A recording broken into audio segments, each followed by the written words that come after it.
Assalamualaikum warahmatullahi wabarakatuh. Perkenalkan, nama saya Anika Nurholiso. Saya merupakan mahasiswa dari Horizon University Indonesia. Jadi, pada video kali ini saya akan memaparkan materi terkait komputer networking sebagai proyek UTS saya. Jadi pada video kali ini saya akan memaparkan beberapa pembahasan. Yang pertama ada network fundamental, kemudian ada IP address dan subnetting, ada network model, perintah dasar Cisco, VLAN dan trunking, dan yang terakhir ada menghubungkan antar VLAN. Jadi tanpa berlama-lama lagi, langsung kita ke video yang pertama. Baik, materi yang pertama adalah network fundamental atau pengenalan jaringan komputer. Nah, pada network fundamental ini saya akan membahas 3 pembahasan. Yang pertama ada perbedaan jaringan komputer dengan komputer standalone, kemudian ada sejarah, dan yang terakhir ada konsep. Baik, yang pertama ada perbedaan jaringan komputer dengan komputer standalone.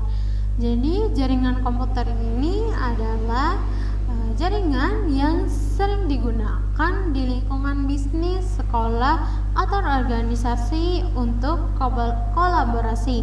Sedangkan untuk komputer standalone biasanya digunakan untuk tugas-tugas individu seperti pengolahan dokumen atau pengeditan multimedia.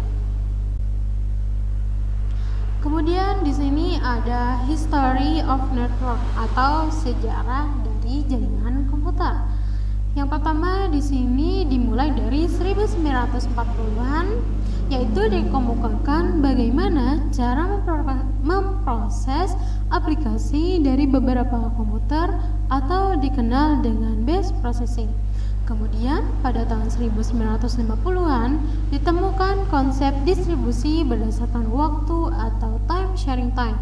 Kemudian pada tahun 1970 dilakukan pengembangan time sharing system tersebut, yaitu distribution processing.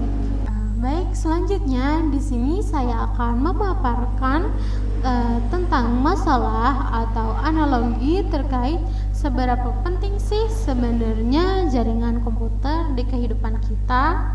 Jadi pada awalnya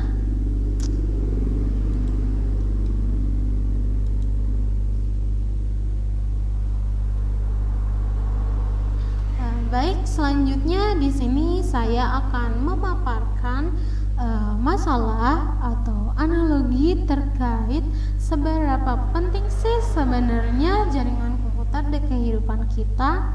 Jadi pada awalnya di sini ada 2 PC, yaitu PC A dan PC B yang tidak saling terhubung melalui jaringan. Kemudian ada seseorang yang ingin mengirimkan file ke komputer lain tanpa menggunakan jaringan komputer. Jadi biasanya hal sederhana yang terpikir adalah menggunakan flash drive untuk mengcopy file dari file A menuju file B. Nah, dengan mengcopy dan menggunakan flash drive dari file A menuju file B, mungkin masalah ini sudah terpecahkan. Namun apabila saya memberikan contoh, ketika ada seseorang yang ingin mengirimkan file dari PC A dan mengcopy ke banyak PC, mungkin itu agak sedikit menghabiskan waktu dan tenaga.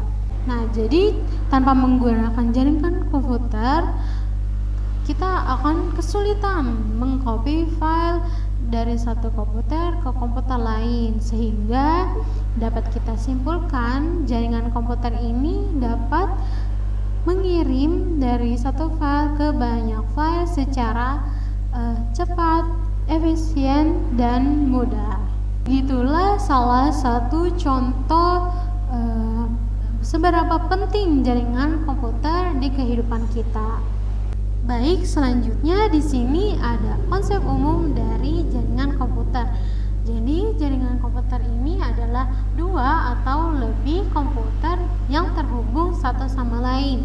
Jadi, pada awalnya mungkin hanya dua komputer saja, namun seiring dengan perkembangan dan kebutuhan mungkin makin banyak terhubung, seperti di sini ada smartphone atau laptop. Jadi konsep umum jaringan komputer adalah dua atau lebih komputer yang terhubung satu sama lain yang digunakan untuk saling berbagi informasi.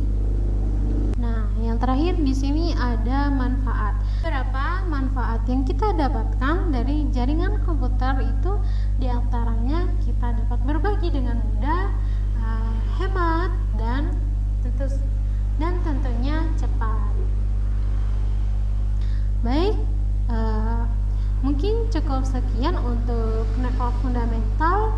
Selanjutnya di bagian part 2 kita akan membahas IP address dan subnetting.